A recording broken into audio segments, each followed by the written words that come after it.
focusing on work and keeping busy because of all the crap that's happened that we don't really want to think about, don't really want to talk about. So Tauruses, we get the Knight of Cups and the Queen of Cups with death.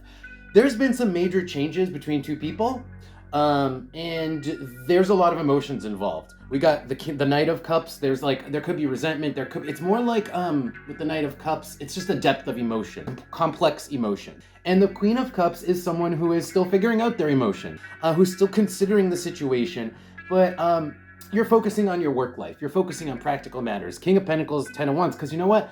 It's what you're good at, Taurus. You guys are good at doing that. And so you're doing that because it's better than lingering on whatever has happened or has been happening. Could even be over a long period of time. But I feel like you're trying to distract yourself. On the bottom, we have the Knight of Wands, and underneath that, the Four of Pentacles. You're trying to distract yourself again by keeping busy, making money, and seeing to everyday practical matters. And underneath that, we have the Seven of Cups. So expected. Seven of Cups is a distracting card. It is sort of like so you don't have to think or look at or maybe confront or face the Death card, which is whatever happened between these two. Let's pull the Oracle card.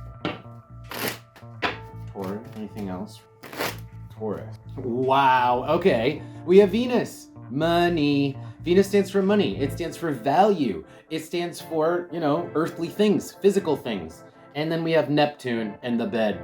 You guys are like watching TV, eating ice cream, spending money, focusing on making money, but all of that seems to be a distraction, a procrastination, or a little bit disassociative with Neptune here. It's like using your money to distract yourself, that sort of a thing. And then underneath that we have the rope and the ear. So we don't have to listen to, acknowledge, or talk about the things that happen with that other person, the rope, right? This other person, there's some sort of tie between this other person, and we don't want to have to deal with that. We don't want to hear about it. We don't want to think about it. All right, let's pull advice for you.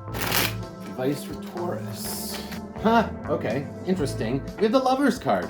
Not what I expected, considering the fact that there was the Death card between two people. With the Lovers card, the Magician, and the Nine of Pentacles. Okay, this is maybe make a love situation happen. But with the Nine of Pentacles, it could be like a one-night stand. It's kind of like go out on your own. Maybe go on a date. Magician and Lovers, this Nine of Pentacles is go on a date. On the bottom, we have Three of Cups. This could even be like with Three of Cups. It's almost like a group date, or what do you call that when you have when you have multiple partner? What is that? A double date. Okay, go on a double date with the Three of Cups. Let's see what else there is. Wow.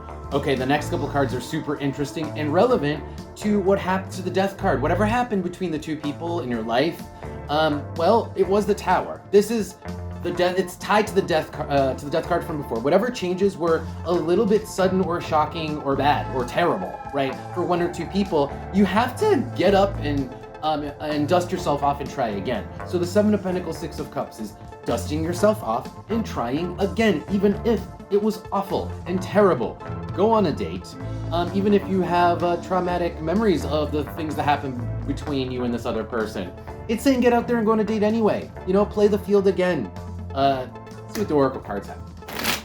Interesting. So first of all, the top two cards are really easy. It's just the Cup, and that's Jupiter, which is saying that there's opportunity in relationships. There's opportunity for love and dating and all that stuff that exists. Now the problem has been that you guys are standoffish. You guys are, how do I put this? You're wary. That's exactly what it is. We have Taurus, your card. You guys are Taurus is the energy of like slow and steady. Before you take each step, you have to make sure that it's like a steady and a stable step. But in this case, you've been too wary of trying another relationship, trying love again since this other event, this Tower event. You've been very wary of starting anything new. I'm going to move these away because that's all talking about that, and it's cluttering the board. And then we have the Brain with the Book here.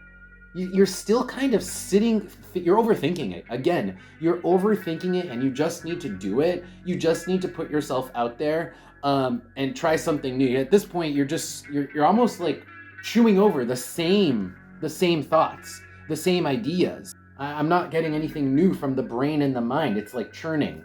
You can only find out more through experience at a certain point, right? And at a certain point, you are kind of imagining the worst and then being way too wary about taking the next steps to try something new or to dust yourself off to try it again. All right, I think I'm repeating myself now. So I think you guys get the picture, Tauruses. I hope you guys got something out of that. If this resonated for you, leave me a comment. Tell me what happened or how it resonated. I'd love to find out. And if you want to come back and see more of these videos, go ahead and follow